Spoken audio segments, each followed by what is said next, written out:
Hi, and welcome to Boom It's on the Blockchain. We are in our 80th show, getting towards 100, and today we've got a special guest with us today, renewable energy expert Jonathan Knight. How are you, Johnny?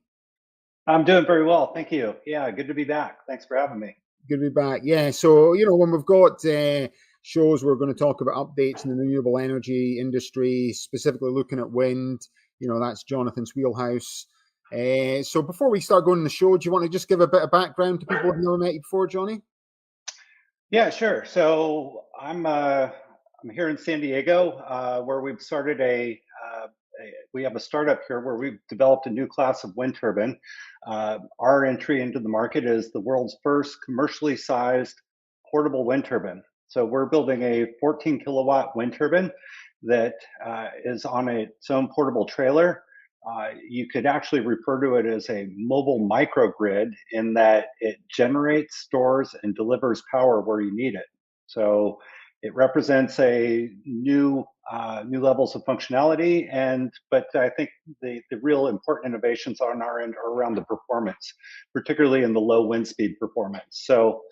And this product is an evolution of a background that I have that started in the marine world, and that boat building business evolved into wind energy, where we were uh, repairing and manufacturing blades for Vestas, Siemens, GE, all the big guys, and we had a field services business where we serviced wind farms all around the world with a crew of about 400 people. So that was the background that got me into the wind business, and then it was also that background that gave me the idea and the expertise to start Uprise Energy, our current company. Yeah, that's super interesting. So today we're focusing a bit in like offshore wind energy and some of the challenges that I know. I don't know if people follow it on the news there, but it's been hitting the news a lot in the last 2 weeks for a lot of negative stories and some of the challenges they're coming up with as well. So I'll bring the first article into here as well. So this is from the website Electric, and it's talking about Siemens, and I know your company in the past worked for Siemens building wind blades for them. But this is Siemens Gamesa is having big wind turbine problems, and why this really is bad. And for one of their groups, their companies, their share price went down 37% in the last basically 2 weeks with what's happening. So, do you want to give a bit of insight into your thoughts of this, then, Jonathan? Well, you know, um, yeah, I mean, I've got quite a few thoughts here. And one is, just I think the biggest challenge that these offshore wind projects are experiencing right now is an increase in cost that has for the projects, many of which have largely been developed and budgeted in a pre-pandemic era. But during the pandemic, we experienced significant supply chain issues, which resulted in considerable inflation. And so uh, I know this from firsthand experience. We went through it ourselves, and for many of the materials and products that we had to acquire for our wind turbine, well, one, some of them it was a real challenge to get them in a timely manner, and two, many other products we saw 400% inflation on some of these products, including some of the commodities that we use to build the turbine, the steel and the aluminum.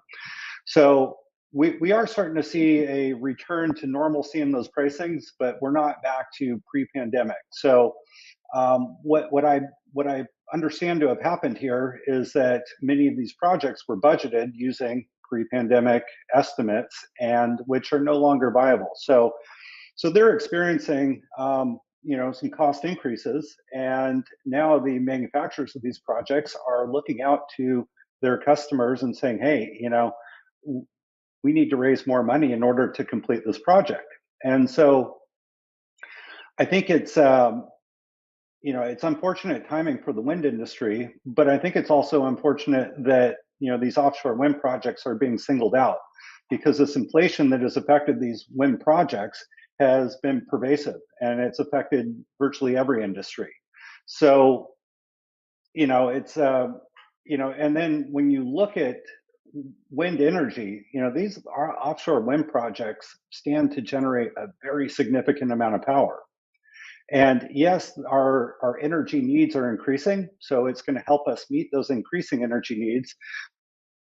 But these installations represent more than just addressing the surplus need. It's going to be replacing some legacy power. And anytime that you are taking market share away from another industry, there's going to be pushback from that other industry that you're taking market share away from. So when I look at some of the critiques and criticisms of these projects, I really question the validity of some of these and wonder if it's more just an effort by some of these legacy power companies to protect their market share. Yeah, no. I get that as well. I think one of the parts of the article that we're talking about is that the blades are basically cracking a lot earlier as well from the base of the day or before, and not generating up to, it says, like 15 to 30% energy with that. And I think a lot of it is, it's like the legacy blade. For people to think is, a lot of these places are putting these huge offshore wind turbines is the most extreme weather in the world. So it has to have a certain Hmm. depth for them to hook to the bottom of the ocean. And then, it's going to be super windy storms, horrible times there as well. And then it's costing a lot in terms of the repairing of this. So, your experience in the previous company in wind blade manufacturing, and now you're manufacturing wind blades as well for your new company. What are the challenges with wind blades and the technology superseding itself, and why having your type of product in the US, whereby, yeah, it's not going to be as windy, but it's onshore, is maybe more beneficial than going away out to the middle of the Pacific Ocean, whereby, yeah, some of these waves, when you see them come days, it's even too big for the biggest surfers. Yeah, yeah. Well, when it comes to wind energy, there are tremendous economies of scale to be had. Meaning, the bigger you go, the more efficient the machines become, and the more cost effective the energy that they produce is. And so, increasing that rotor size and operating in strong, steady winds is where you want to run a wind turbine. So it makes perfect sense why they want to build these offshore wind farms. Now, the blade cracking issue, I just got to chuckle and kind of ask myself why they haven't figured this out yet. That was actually our company's foray into our boat buildings company's foray into the wind industry business, was because those early large wind turbine blades were poorly manufactured and they were experiencing serial failures. Basically, they were so big and heavy that they would sag and stress the root, and then they would come over and sag on the other side, and that stressing would cause cracking in the root of the turbine blades.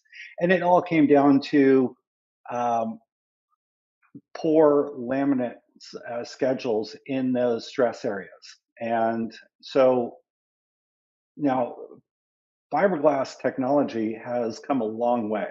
The highest performance products in the world, F1 fighter planes, they're made out of FRP, fibrous reinforced plastic, whether it be carbon fiber, traditional fiberglass, or whatever. It's all basically the same principle. And the ability to perform a finite element analysis stress profile on these blades, it's it's very sophisticated these days. So I'm surprised to hear that they continue to have these blade cracking issues. Now, that said, though, um, I view this move into renewable energy as a stepping stone. I think that we have largely maximized the potential of legacy power systems. And we've also learned about the environmental consequences of using these oil and gas, coal, legacy power systems. Renewables, on the other hand, we're just barely scratching the surface of the technology. And so, while today's systems may not be perfect, it is a part of the innovation process of getting to the ultimate machine. So I think it's clear that moving towards clean energy systems is the future. I think it's an exciting time because we have technologies available that are making renewable energy far more productive. And and yes, there is an innovation and a learning process as a part of this. So, and I sounds like the offshore wind business is going through some of those growing pains right now. Yeah, no. I agree with that as well. It's that any new technology, the problem is it supersedes it quite quickly as well. And then Hmm. obviously anything that's written down in paper, once you put into practice, it's the longevity as well. So it's like that in subsea industry. It's like that in all industries. Anything new, the technology supersedes the last technology, and suddenly the stuff you used 10 years ago is not the stuff you're using today as well. And the problem, these things are so big, it's like, how do you actually upgrade them fast enough when you're doing that? So do you think it's because they put a lot of effort into it, obviously, one of the articles was talking about, they're trying to do an offshore wind farm outside New York in New Jersey that's going to create energy for 10 million homes. And then again, they're struggling with getting the sort of parts, they're struggling to get the manufacturing done as well. Where's the manufacturing happening right now? And you think domestic manufacturing in the US is going to take off for this? Well, I think there's the wind turbine manufacturing business is um, spread around the world. There's a few clusters of innovation, but there's manufacturing taking place in the United States. There's quite a bit taking place in Europe, um, and yeah, I think that given the size and the scale of these large wind turbines, it makes a lot of sense to make the parts for the turbines proximate to where the installations are. So if we're talking about installations that are off the east coast of New York and New Jersey, having manufacturing in that region uh, makes a lot of sense. It's going to generate a lot of electricity. Um, to those coastal regions. So from the energy generation side of it, it makes sense to have offshore wind because it's the coastal regions of the United States and most countries that are the most populated. And so that's where the most energy demand is. Right now in the United States, we're constantly shipping power all across the country to meet localized demands. And that's a very inefficient process in and of itself. Depending on who you talk to, there is somewhere between 25 and 50% energy loss just in the transmission systems. There's enough friction in those transmission lines that it eats up the power as it's being distributed. And the further you have to send it, the more uh, parasitic losses you experience, and the less of the generated energy actually gets to the end user. So being able to set up offshore wind just a few miles offshore that's servicing these dense populations on the coast makes a lot of sense. It also makes sense to build these wind turbines near where the installations are because these systems are massive. I mean, it's hard to put into perspective the scale of some of these wind turbines. Some of Let these me bring blades in this themselves, article. Let me bring in here's a sure. picture, right? So this is the one, this is the stalled coastal wind power project, and it's talking about Biden coming up. We've got a picture of him looking at it. But if you look at that picture there, now one of these container ships, if you ever go down near the coast, they're absolutely ginormous. You know what I mean? It's like if you're looking at the small parts of it, this thing's massive, but that's only a small part of the base, isn't it there, Johnny, there? When you're coming in. Yeah, I'm actually not sure exactly what we're looking at here, but I do know that they have built multiple specialty ships just for the installation and maintenance of these machines. And so, yeah, there's President Biden holding up an image there, a graphic that shows the relative scale of some of these wind turbines with the Empire State Building and the Yeah, Burj Khalifa and some of the biggest buildings in the world. Yeah, because you're looking So at that big one. So the one that's there, it's just inside. I know they can't see that there. They're obviously having to. He's getting a bit older, so he needs diagrams rather than text documents. But to understand things. But look at that one there. That's an offshore wind turbine. There's the Eiffel Tower. It's nearly as big. These things are nearly as big as the Eiffel Tower, and it's half the size of the Empire State Building. So for people to understand, that is a huge, huge. You're thinking. Have you ever been to Paris, seen the Eiffel Tower? They're making wind turbines as big as that now. That gives people yeah. insight to how the technology coming in there as well. So thinking of that and what he's talking about there, it's like, so in a normal offshore wind farm, how many turbines are they actually putting in, Johnny? Now, Oh, I don't follow that industry close enough to have an exact figure, but they're talking about uh, tens, if not hundreds, of megawatts of power being generated by these machines. And so to put that power in perspective, so um, here's a picture of it as well for people to see. This is one of the ships that's been custom made for installing one of these offshore wind turbines now. And there's a giant crane on the top and what it is. And you can see, that's a helipad. And that's not going to be small, by the way, people. If you go to the airport, this is like where you land helicopters, everybody. So this thing's ginormous. And it's just like, and that's what they're using. So they've got ships to actually start to install these as well, So it starts to people to understand it. But it's just a case of, I think this article is interesting as well as, they can see the scalability of it. It's just, they've got to get the projects over the line. Once the first project's over the line, they can really see the benefits in the second, the third. And I think there's 15 projects, huge offshore wind projects, targeted by 2030 for America. And essentially that potentially could do like 100 million homes. It's well, huge. yeah, and not only is it clean and renewable, but it's the lowest cost form of energy there is right now. It's as far as I know, those large offshore wind farms are generating power at 1 to 2 cents per kilowatt hour, and that's the very best out of any form of production there is. So, and I think that is the important metric. What is the cost of delivered electricity?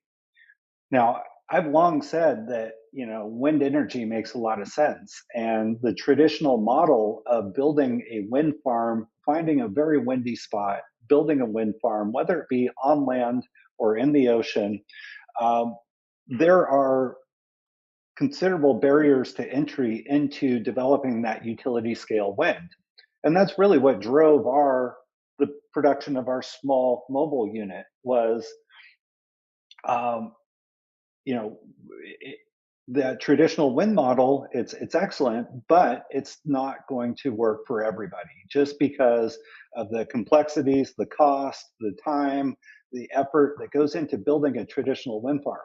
you know you got to find the windy location, you have to acquire the land, you have to do significant site improvements, you have to get power purchase agreements, you have to be permitted, um, and you got to finance the overall construction, and those giant wind turbines are very, very expensive. Just look at the support ship that you just showed there. That's a multi million dollar ship that is designed to do nothing but install and support those wind turbines. So that makes it very rarefied who can actually participate in that game. But if you can tick all those boxes, wonderful. But that is going to separate. Um, not all communities, not all countries, and not all developers can overcome those considerable barriers to achieve those large utility scale projects. So you're thinking, but so like an onshore wind will be same as offshore wind because these turbines are so big. You've got to what you can't put them too close together. People don't realize that. They just think, oh, you could just put them close together there because you sort of lose the drag of the next one if this one's whipping the wind in, isn't it? Explain a little bit how these things are situated so people understand, because it's not just as simple as, oh, you just go there, we've got a space, as long as they don't bang into each other, they're going to do that. It's like there's a lot of technology in terms of how you place these turbines and how you can't have the wind dragging from the next one. Just give a bit of insight how you can actually set these things up, Jonathan. Yeah, absolutely. So wind turbines are measured in their efficiency with how much energy, how much of the kinetic energy in the wind that passes over the swept area of the rotor are they able to capture? And so to slow down a little bit, so you've got a rotor, you've got a wind turbine that has typically 3 wind turbine blades, and the outer diameter of that generates what's called the swept area.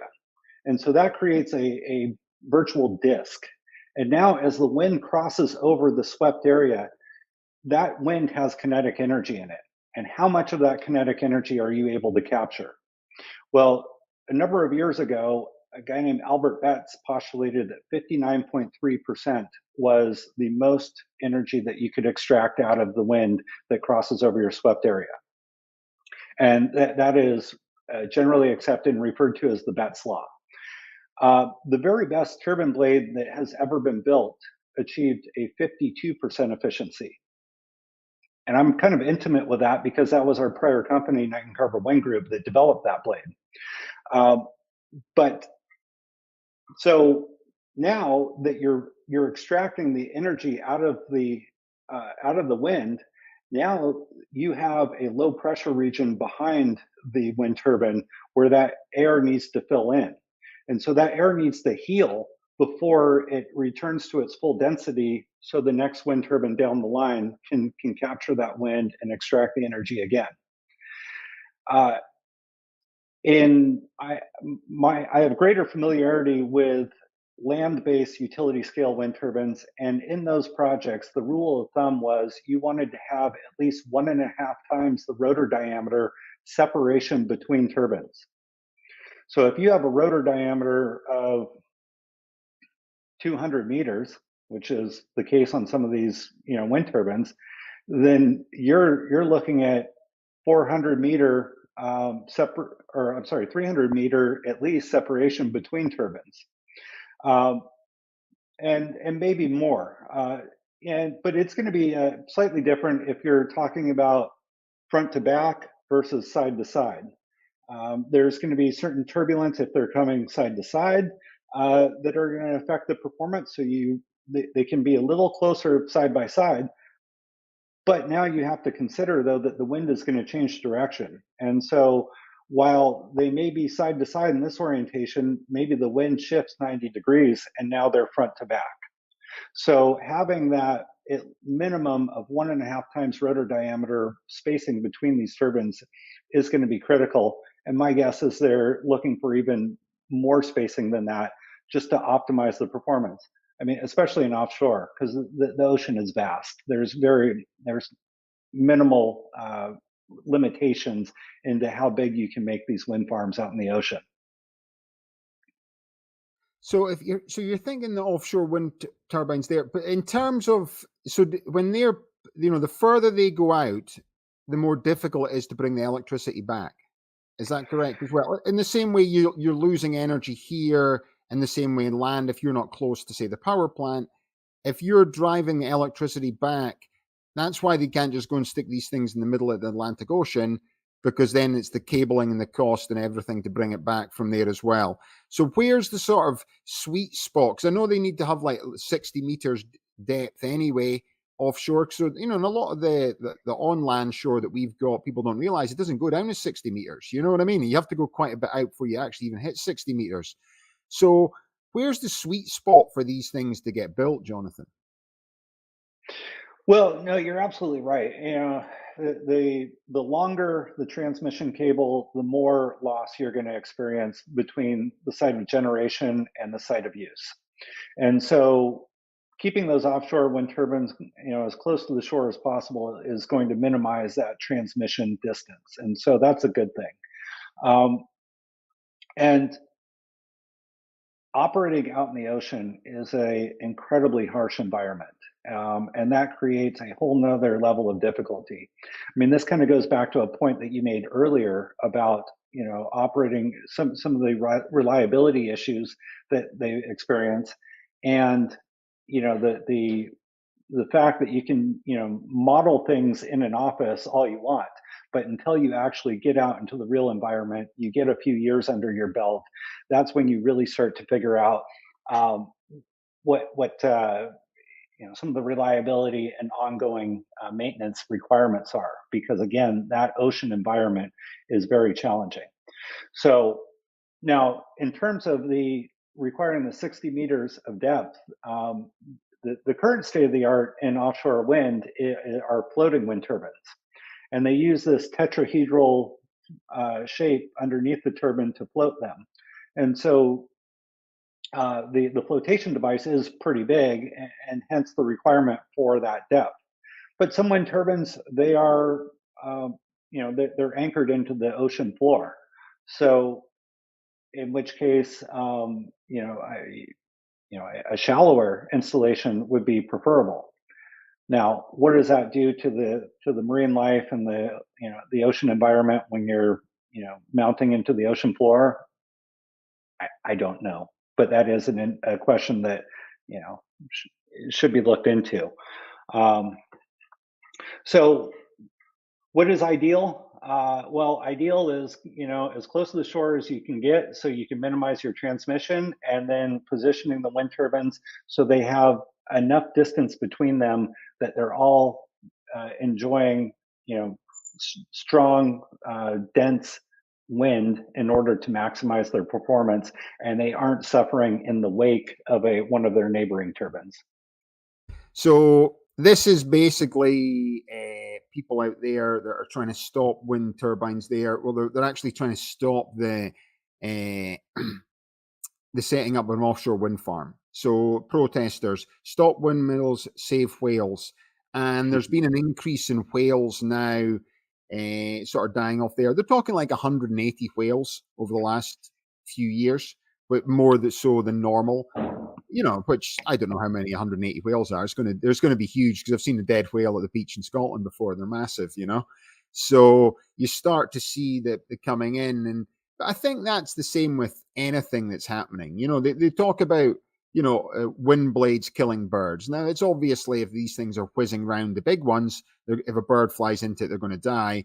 But if you put it to example, how many birds die flying into skyscrapers every year compared to wind turbines, it's an absolute minuscule amount. You know what I mean? So what are we going to do? Just get rid of all the buildings? Because, the birds can't see the glass, especially a fancy new glass one. They just fly straight into it, boom, and then that's them dead. So people need to put it in perspective that way as well. But just give your insight to this as well, what's happening out there.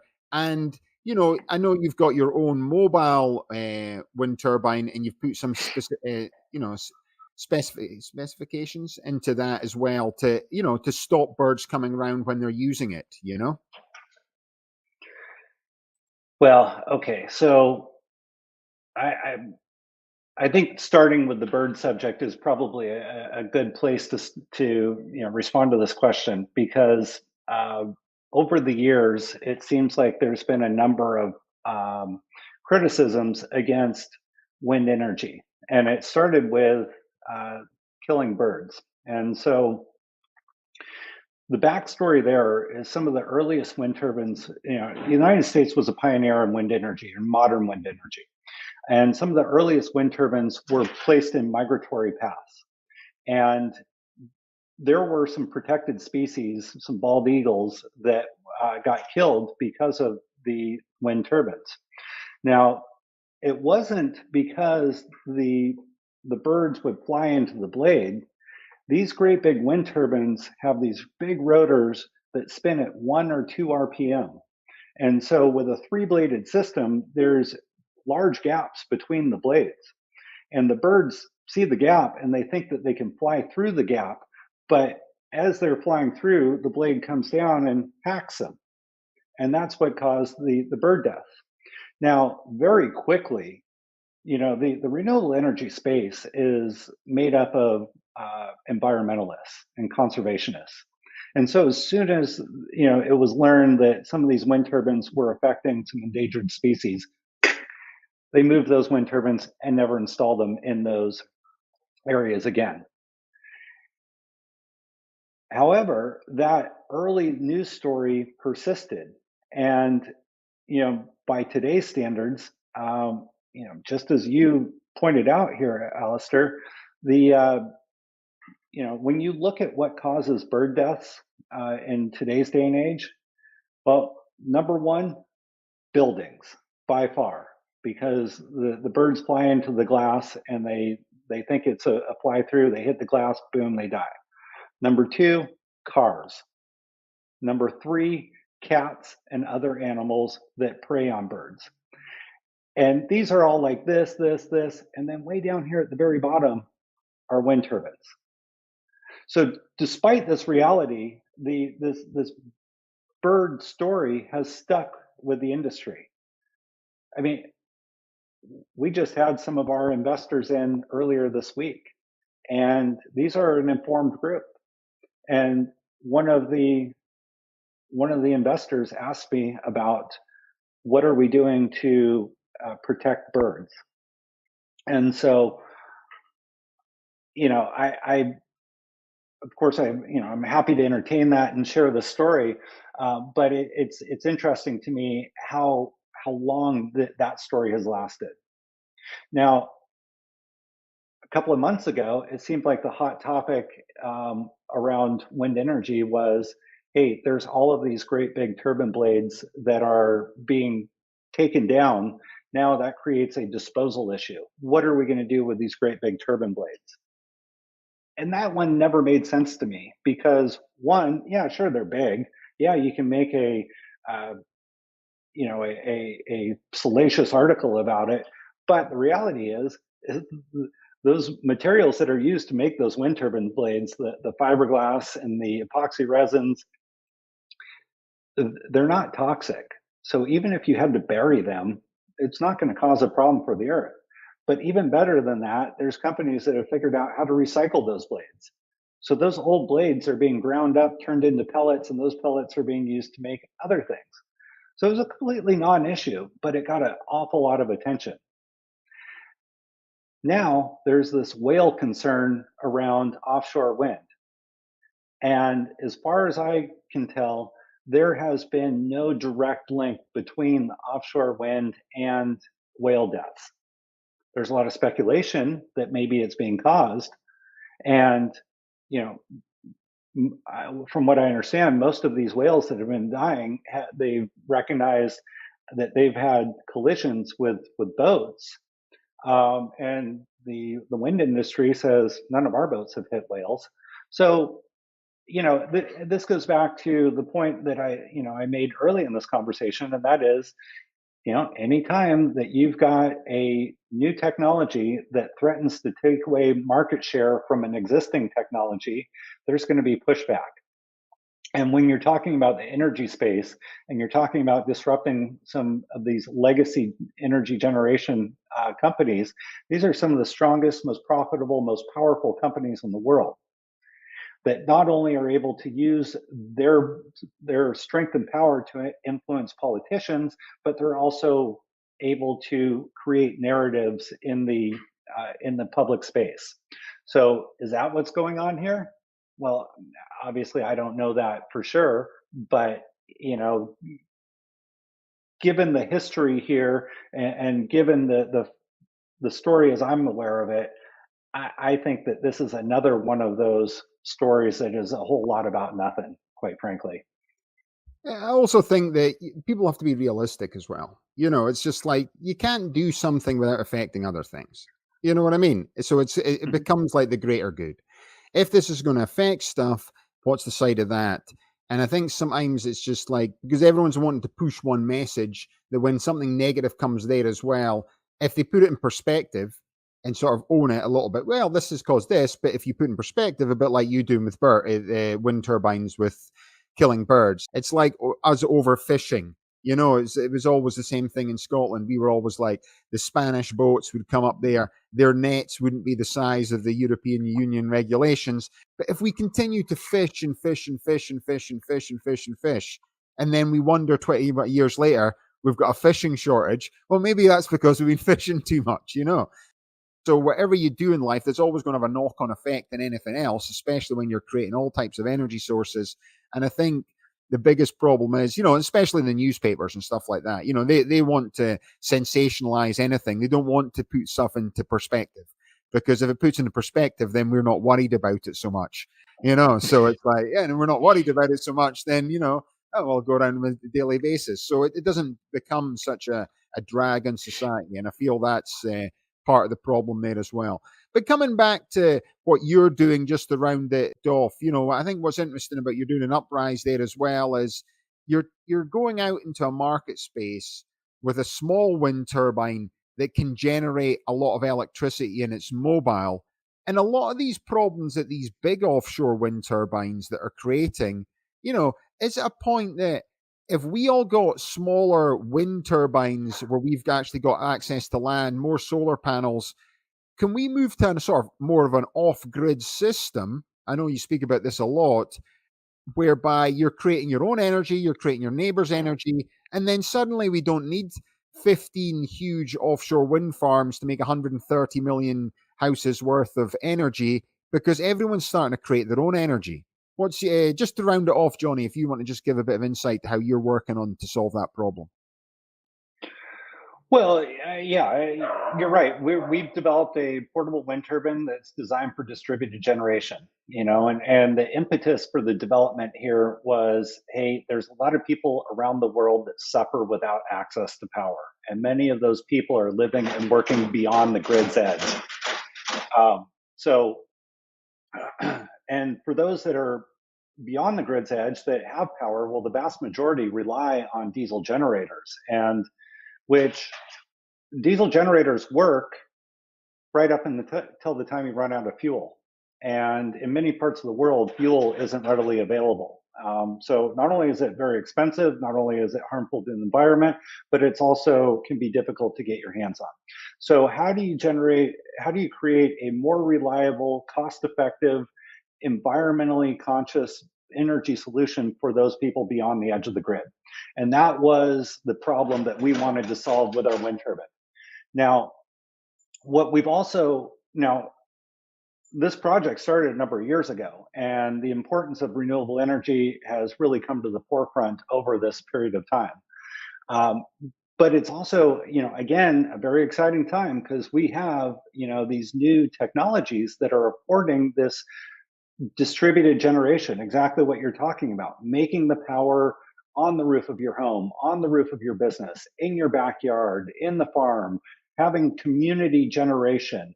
This is all referred to, in the industry as distributed generation. Make the power where the people are. And to me, that is the future of energy because of the advancements in solar energy, of the advancements in wind energy, including the viability of small wind turbines that can be located in communities like the product that we're building here at Uprise. So my vision of the future of energy is distributed generation powering microgrids that are interconnected in mesh networks and leverage blockchain technology to manage those microgrids, so that when I'm making more power on the roof of my house than I need to use in my home, but my neighbor has a deficit of power, well, I can send some of my additional electrons directly to my neighbor, and which is all monitored and metered through the blockchain. And so there is the blockchain facilitates a seamless exchange of currency for electrons. So I get paid for the power that I send to my neighbor, and my neighbor gets the power that they need. And then now they're feeding these smaller microgrids that service individual communities rather than counties. And so now and they're all interconnected in mesh networks, which create greater resiliency and reliability. Because if you have an issue on one microgrid, then the surrounding ones are able to fill in and keep you online. Unlike these large, uh, city, county-wide energy systems where, like we experienced here in San Diego a few years back, there was a problem with the Sunrise Power Link that brings power in from Arizona into San Diego. There was a problem with that power link, and we lost power. The entire city of San Diego was experienced a blackout for almost 48 hours because that main power line was cut off. Now, if the city was made up of this mesh network of microgrids like I'm describing, well, hey, maybe one of them goes down, but all the neighboring uh, communities are able to fill in the gap, and so it creates that level of redundancy, which offers resiliency. And so, in my mind, this is the future of energy, and the need to build these very expensive, very difficult, large utility scale wind project or energy projects for that matter, is going to diminish. Now, there are going to be areas with large energy requirements that are likely going to necessitate the need for a utility scale power delivery. There's some very energy intensive operations that it's going to be very challenging, if not impossible, to make enough power to support those operations locally on site. So there's always going to be a market for that utility scale power, but I think that we're going to see a reduction in the utility scale and an increase in the distributed generation moving forward. Yeah, that's super interesting because you think of, and that's like industrial power, all manufacturing stuff like that. If you think Yeah. out in China right now, it's since lockdown, I think they've opened 172 coal power plants, massive power plants, and mostly of that is for manufacturing, industrial manufacturing. So when you go to Amazon and you order your little thing and it arrives in 2 days, and it says made in China, you just have to know the fact that's been made by coal in China, everybody. And it's the same with India doing that as well, because they can't do that. But what's interesting, what you're doing here, especially for like domestic use and where we all live, because you're talking a huge amount of people in the world without electricity, because there's the 2 billion people in the world don't even have a bank account. People can't get their head around that in America. 2 billion people. It's like everyone's got a bank account here, or most people have a bank account. But how many people in the world, say there's 8 billion now, give or take, since the last census? How many of that 8 billion don't have access to steady electricity right now, Jonathan? 40% of those. 40%. So Oh. yeah, yeah. It's nearly half. Or Nearly half. yeah, yeah, I know. And so, you know, and so that makes it kind of interesting developing this product here in San Diego where everybody takes energy for granted. We all wake up in the morning, we turn on the light switch, lights go on, the coffee maker makes our power, we come to work, we're able to have these conversations via the internet. Well, the reality is 40% of the world suffers some form of energy poverty. 25% of the world doesn't have any energy at all. So we're That's in line with the talking, bank. That's in line with the banking. That's like people don't have a bank account. It's the same thing. People think, well, how do they give money? They have no electronic money. They're cash only. yeah, yeah, So it's yeah. it's Or crazy. It's just in line with that, they're isn't it? trading sheepskins. Yeah, Yeah, I know. Yeah. Out in Mongolia, exactly. yeah. So they'll be good as well. But yeah, that's super interesting. Yeah, we could talk about this all day though. But that's been great coming on there, speaking about offshore wind energy, putting a bit of perspective in terms of the news, what's happening out there, and also taking us looking at the distributed energy part of it as well, Jonathan. So thanks very much for coming on the show again. It's been my pleasure. Thanks for having me. Always good to chat. Okay, great. And we'll get Jonathan in the future to come back and speak about renewable energy, especially when there's negative news about it. And then there's Mr. Positive in San Diego for everyone out there. Okay, thanks again. All right. Hey, thank you, Al. Have a good one. Okay, thanks to everyone out there. You've been watching Boom It's on the Blockchain. My name is Alistair Caithness. Have a nice day.